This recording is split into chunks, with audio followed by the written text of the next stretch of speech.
Thank you, Mr. Chairman. Boy, I'll tell you this, I'll never forget when President Obama said elections have consequences, and I've never felt it more than today. I'm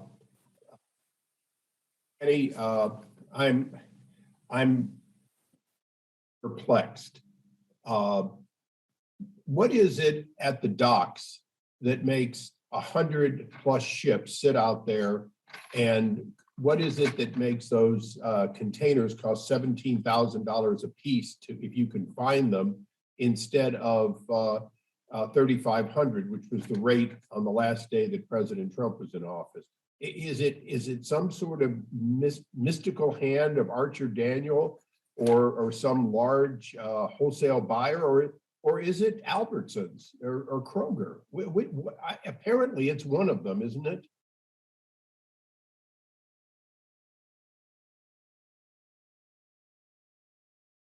Perhaps Mr. Orange, St. Orange?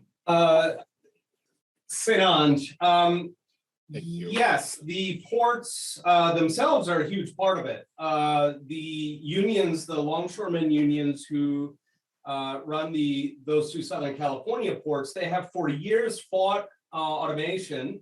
The World Bank came out with a study late last year where they found that U.S. ports are among the absolute least efficient on Earth. Those two ports specifically, Los Angeles and Long Beach, they actually rank below Mombasa, Kenya, or Dar es Salaam, Tanzania. We have atrocious port productivity, far lower than our major competitors. And the reason for that very specifically is that those unions have fought any form of automation in order to safeguard their jobs, which incidentally pay roughly $200,000. Well, Mr. St. Ange, let me just, maybe narrow it. Your opening remarks, and certainly we know that there's been no major mergers in this industry over the last 1 year or 2 years. Are we having an antitrust hearing because we have a disrupted supply chain, some gaming, certainly by large companies to try to get their supplies? And I'll give you just a quick example for you to opine on. I don't happen to have one in food, but I can tell you that when I visited on a bipartisan basis with the Port of Long Beach, what I discovered were containers stacked up that were not going back to Asia.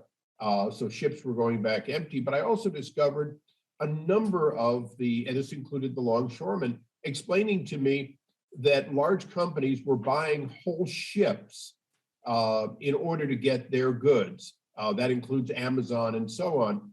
So the question is the supply chain disruption, is the failure to deal with that on a national basis creating an advantage for large companies by definition, and fixing the supply chain, normalizing the workforce? Wouldn't that be the best way to give the small entrepreneur a fighting chance? In a time of shortage, aren't you going to always favor the people like Warren Buffett that can buy a whole ship if that's what it takes to get his deliveries? That's a great point, and absolutely. In fact, that's a theme throughout any sort of government intervention or regulation, is that it tends to help the big guys, and then the smaller operators have a much harder time of it. So without a doubt, right. Larger companies are able to navigate this crisis better than smaller companies. That's a general pattern, and so normalizing the supply chains would help those smaller firms. Question to follow up: isn't essentially big always a trade-off? And this is an antitrust subcommittee, so we'll move off the pandemic for a moment.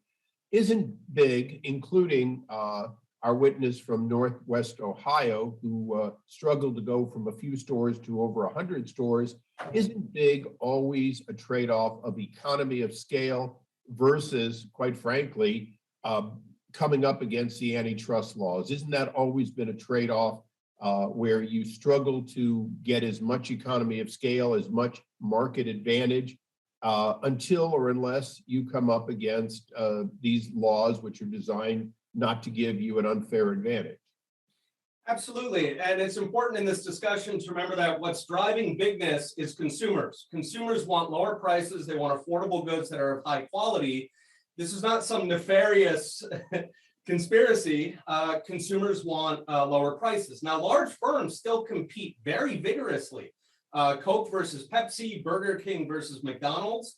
And indeed, the margins in grocery stores at sub 1% suggest that it can compete extremely fiercely. But fundamentally, we don't want to lose sight of the fact that the consumer's welfare is served by, in many industries, economies of scale. Well, what last question? No, the time of the gentleman has expired. I let the witness answer the question well beyond your Thank you, Mr. time. Chair. So I now recognize